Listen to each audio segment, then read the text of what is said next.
শুভ বিকেল বন্ধুরা, সবাই কেমন আছো? আশা করছি সুস্থ আছো, ভালো আছো। আমরাও খুব ভালো আছি। হায়দ্রাবাদের একটা ছোট্ট ঘর থেকে আমি অঙ্কিতা, আমার একটা নতুন ব্লগে তোমাদের অনেক অনেক অনেক ওয়েলকাম। দেখো আমি জানুকে কোথায় বসিয়ে রেখেছি। এখানে বসিয়ে রেখেছি, তার কারণ হচ্ছে আমাকে এক ফোঁটাও কাজ করতে দিচ্ছে না, আর রুম একদমই 12টা বাজিয়ে দিচ্ছে। ফটাফট ক্লিন করার কথা ভাবছি, কতটুকু করতে পারবো জানি না, ভাবছি, কিন্তু করেও কোনো লাভ নেই, আবারও ঘাইটে ঘ করে দেবে। তো চলো আজকে একটা সুন্দর ভিডিও শুরু করছি, আশা করছি তোমাদের ভালো লাগবে। জানুকে এখানে বসিয়ে দিয়ে আমি চলে যাচ্ছি কাজ করতে। দেখতেই পাচ্ছ তোমরা রুমটা কি অবস্থা। এই রুমের অবস্থা কিন্তু ডেলি হয় আর অনেক কয়বার করে হয়। জানু জয়বার করে ঘুমায়, তয়বার করে আমি রুমগুলো গুছিয়ে রাখি, ঘুম থেকে উঠে ও আবার এলোমেলো করে দেয়। এটাই হলো আমার সারাদিনের কাজ। আসলে কি করবো, এখন তো কোনো কিছু করেও লাভ নেই, কারণ জানু ছোট বাচ্চারা এরকম করবেই, আর আমাকেও ক্লিন করতেই হবে। অনেকটা টাইমে আমার রুমটা তোমরা হয়তো ভিডিওতে মেসি দেখো, কিচ্ছু করার নেই। সত্যি বলতে আমি এভাবে প্রতিবারই গুছিয়ে রাখি, আর প্রতিবারই হতে জানো এলোমেলো করে দেয়। যাদের বাড়িতে ছোট বাচ্চা আছে তাদের বাড়িতে এরকমটা হবে, এটা স্বাভাবিক। কিন্তু জানো তো অনেক মানুষই আছে যারা আমাকে দেখে বলে যে আমি হয়তো রুম পরিষ্কার করি না এরকম, বা অনেক আজেবাজে কথা বলে, আমি ঠিক মতন মেনটেন করি না এটা সেটা। তাদেরকে আর কি বলবো। আর বিশেষ করে আমাকে যতগুলো আজ অবধি বলেছে সবগুলো হচ্ছে মেয়েরাই বলেছে, যারা 1-2 বাচ্চার মা। তারা যে মেয়ে হয়েও 1-2 বাচ্চার মা হয়েও আমাকে এই কথাগুলো কীভাবে বলতে পারে, শুধু আমি ওগুলোই ভাবি। ও সোনা, ও সোনা, ও সোনা পাখি, তুই ওখান থেকে নামলে তো আমাকে কাজ করতে দিবা না। ওগুলো ভাঁজ করতে হবে না? ওগুলো ভাঁজ করতে হবে তো? ভাঁজ করতে হবে না ওগুলো সোনা পাখি বাবা। আর পাখি বাবা, নামিয়ে দেবো তোমাকে, তোমাকে নামিয়ে দেব। একটা হাসি দিয়ে দাও, একটা মিষ্টি হাসি দিয়ে দাও তো। একটা মিষ্টি হাসি দিয়ে দাও। ইলে বাবালি বাবালি, কি মিষ্টি, কি মিষ্টি, রসগোল্লার মতন মিষ্টি তো। এত ছোট বাচ্চা নিয়ে কিন্তু এখানে আমাকে সব কিছু একাই করতে হয়। ছোট বাচ্চাটাকে সামলানো প্লাস হচ্ছে সংসারের সব মতন কাজ টাইম টু টাইম করা। কিন্তু যে মানুষগুলো বলতে আসে আমার ব্যাপারে যে আমি নাকি বাচ্চা কেয়ার করি না, বা হচ্ছে রুম এলোমেলো করে রাখি, রুম গোছাই না, কোনো কাজে করি না, তারা কিন্তু একবারের জন্য আমাকে হেল্প করতে আসে না। তারা কিন্তু একবারের জন্য এটা বলে না যে তোমার বাচ্চা ঘুম থেকে উঠে গেছে, দাও আমি ধরি, তুমি কাজগুলো কমপ্লিট করো। কেউ কিন্তু এরকম বলে না। বা কেউ এটাও বলে না যে তোমার বাচ্চা উঠে গেছে, তুমি বাচ্চাকে টাইম তো আমি তোমার কাজগুলো করে দিচ্ছি বা তোমাকে একটু হেল্প করে দিচ্ছি। কেউ 2 মিনিটের জন্য এখানে জানুকে রাখেও না, কোলেও নেয় না।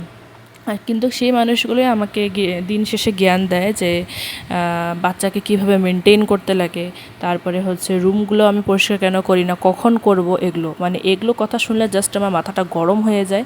আর আমি এটা বিশ্বাস করি যে তাদের থেকে দূরে থাকা বা তাদের থেকে কথা না বলো এটাই ভালো। কেন কি তারা খালি আমার উইক পয়েন্টটা খোঁজার চেষ্টা করে, যে ওরা এটা দেখে যে আমি কি করছি না বা কি পারছি না করতে, কিন্তু তারা এটা দেখে না যে আমি কি করতে পারছি। তো যাই হোক, আমার খুব অবাক লাগে যারা আমাকে এই কথাটা বলে, তারা হয়তো 1-2 বাচ্চার মা, আর তারা হয়তো নিজের দিনগুলো ভুলে গেছে, এটাই হয়তো হবে, নাহলে তারা আমাকে কিভাবে বলতে পারে এই কথাগুলো। তো যাই হোক, তোমরা দেখতেই পাচ্ছ আমি এখানে কাপড় ভাঁজ করছিলাম। জানো আমাকে কিছুতেই কাপড় ভাঁজ করতে দেবে না, তার জন্য ওকে আবার চেয়ারের উপরে বসিয়ে রাখলাম। চেয়ারের উপরে বসিয়ে রেখে এবার আমি হচ্ছে কাপড়গুলো ভাঁজ করছি। আর এভাবে কিন্তু তোমরা ভাবো না যে ও সারাক্ষণ বসে থাকবে আমি কাজগুলো করব, এরকম না। কোনো বাচ্চা এইভাবে বসে থাকে না বেশিক্ষণ। আমি এদিক দিয়ে কাপড় ভাঁজ করছি, এদিক দিয়ে আমি গল্প করছি ওর সাথে একটু করে খেলছি আর কাজ করছি। ও বারবার চেয়ার থেকে নামার জন্য জিদ করছে, কারণ ছোটো বাচ্চারা ওখানে বসে থাকবেই না, এটাই স্বাভাবিক। কিন্তু আমার জানো ভীষণ ভয় পায় চেয়ার থেকে নামতে গিয়ে, বা টেবিলের উপরে বসিয়ে রাখলে বা কোনো উঁচা জিনিসের উপরে বসিয়ে রাখলেও নামতে ভীষণ ভয় পায়। আর এই ভয়টাকে আমি কাজে লাগিয়ে যখন একদমই আমার হাতে আর কোনো চান্স থাকে তখন আমি কাজগুলো করি। তো এই যে জানু বসে বসে কান্না করছে নামার জন্য। আর এই দেখো পুরোটা জায়গা সুন্দর করে গামছাটা ভিজার জন্য মেরে দিলাম, পুরোটা জায়গা সুন্দর করে গুছিয়ে রাখলাম। এখন এরকম গুছানো কতক্ষণ থাকে বুঝলা, এরকম গুছানো থাকলে রুমটা কি মিষ্টি লাগে দেখতে। একটা ছোট্ট রুমে গুছানো থাকলে খুব সুন্দর লাগে দেখতে। এই যে পাগলুটাকে বসিয়ে রাখছি, এখানে বসিয়ে রাখছি পাগলুটাকে। চলো দোকান যাই, চলো ডিম আনি ডিম, চলো চলো। তো চলো আজকে কিছু মনের কথা তোমাদেরকে খুলে বললাম। আসলে এই জিনিসগুলো আমি অনেকদিন থেকে ফেস করছিলাম, তার জন্য ভাবলাম আজকে তোমাদের সাথে শেয়ার করি। আসলে আমাদের সোসাইটিটাই এরকম, সবসময় লোকদের হচ্ছে উইক পয়েন্টটা খোঁজে, কিন্তু তারা যেটা করছে, তারা কি করছে, এটা কিন্তু কেউই দেখে না। তো যাই হোক, যারা আমাকে এই কথাগুলো বলে তাদের মধ্যে একজন কদিন পরে আবার একটা নিউ বেবির মা হবে। আমি আশা করব যে কাজগুলো আমি করতে পারছি না বা যে ভুলগুলো সে আমার মধ্যে খুঁজছে, সে তার মধ্যে যেন এই ভুলগুলো না থাকে, সে যেন সব কাজ তার ছোটো বেবিকে নিয়ে করতে পারে।